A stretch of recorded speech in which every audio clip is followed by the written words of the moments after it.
नमस्कार दोस्तों, कैसे हैं आप लोग। आशा करती हूँ सब बढ़िया होंगे। दोस्तों, आज है पाप मोचनी एकादशी। तो मैं आपको पाप मोचनी एकादशी का व्रत और महात्म्य सुना रही हूँ।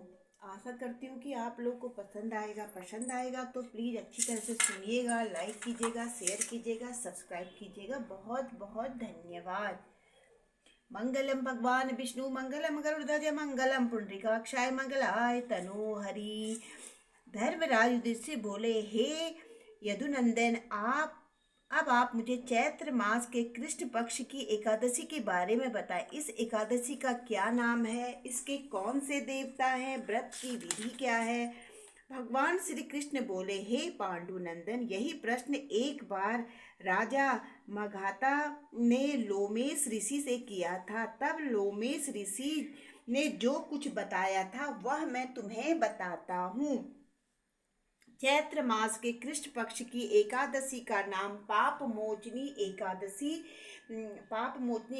कहा जाता है, जो पापों का नाश करने वाली 50 योनियों से छुटकारा दिलाने वाली व धर्म की ओर प्रवृत्त होने वाली है। हे राजन, मैं तुम्हें एक पौराणिक आख्यान सुनाता हूँ, तुम ध्यान से सुनो। लोमेश ऋषि बोले, हे राजन, कुबेर के चैत्ररथ नामक एक वन में सदैव वसंत विहार रहती थी। उस वन में गांधर्व कन्याएं किन्नरों के साथ विहार किया करती थी। इंद्रावती देवता भी वहां क्रीड़ा किया करते थे।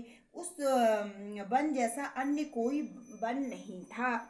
उस चैत्र वन में तपस्वी तप करते थे। उन्हीं में से एक मेघावी ऋषि थे जो परम शिव भक्त थे। एक दिन मंजू घोषा नामक अप्सरा मुनि को मोहित करने के लिए एक सितार बजाती हुई मुनि के आश्रम से एक कोस दूर खड़ी थी। मुनि मेघावी अकस्मात भ्रमण करते हुए मंजू घोष की तरफ से निकले तो उस सुंदरी को देख करके काम से वशीभूत हो गए। मुनि की ऐसी दशा देख करके मंजू घोष उनके समीप आई और उनका आलिंगन करने लगी। मधु घोष के बाहुपास के जकड़े मेघावी मुनि शिव भक्ति भूल गए और उनके साथ काम कीड़ा लिप्त हो गए। उन्हें दिन रात का ज्ञान नहीं था। काफी समय के बाद वे दोनों साथ साथ रहते थे। समय की प्रवाह अपनी गति से चलता रहता है। आखिर एक दिन मंजू घोषा मुनि से बोली, आपके साथ रहते हुए मुझे काफी समय बीत गया है, मुझे स्वर्ग जाने की आज्ञा दीजिए। उनके वचन सुनकर मुनि बोले, हे सुंदरी, अभी तो सांझ है, सवेरे तक ठहरो। मधुघोष ने कहा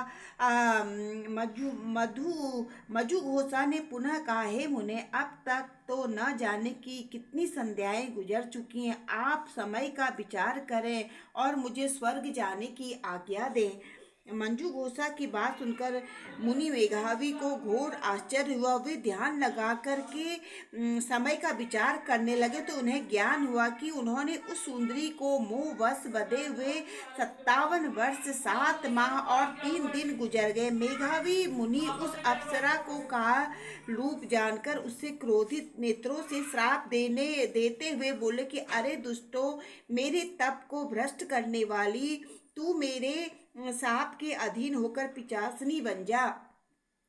हे पापनी दुराचारणी, तुझे बार बार धिक्कार है। मुनि के श्राप से पिशाचनी बनी मंजू घोषा ने मुनि से निवेदन किया, हे प्रभु, अब आप मेरे श्राप का निवारण कीजिए। हे स्वामिनी, मैंने आपके साथ अनेक वर्ष बिताए हैं, इसलिए आप मुझे क्षमा करके मुझ पर कृपा करें। तब मुनि ने पिशाचनी बनी मधु घोषा से कहा, हे दुष्टा, मैं तुझे श्राप का निवारण का उपाय बताता हूँ, ध्यान से सुन। चैत्र मास के कृष्ण पक्ष की एकादशी को पाप मोचनी एकादशी है। इस एकादशी का व्रत करने से तुझे 50 योनि से मुक्ति मिल जाएगी। मुनि ने उसे व्रत विधि तथा पूजन सब बताकर स्वर्ग च्यवन ऋषि के आश्रम में चले गए और सारी बातें बताई। च्यवन ऋषि ने उनसे कहा कि हे पुत्र, यह तुमने क्या कर डाला। तुमने तो अपने तप को ही नष्ट कर डाला। मेघावी बोले कि पाप तो मैंने बहुत बड़ा कर डाला, लेकिन आप मुझे इससे मुक्ति का कोई उपाय बताएं। आप मुझे इस मुक्ति का कोई उपाय। तब च्यवन ऋषि बोले कि पुत्र, तुम चैत्र मास के कृष्ण पक्ष की पाप मोचनी एकादशी का श्रद्धा पूर्वक व्रत करो। मेघावी मुनि ने इस व्रत को किया और व्रत के प्रभाव से उनके सारे पाप नष्ट हो गए। उधर मंजू घोषा भी व्रत के प्रभाव से 50 योनि से छूट गई तथा स्वर्ग चली गई।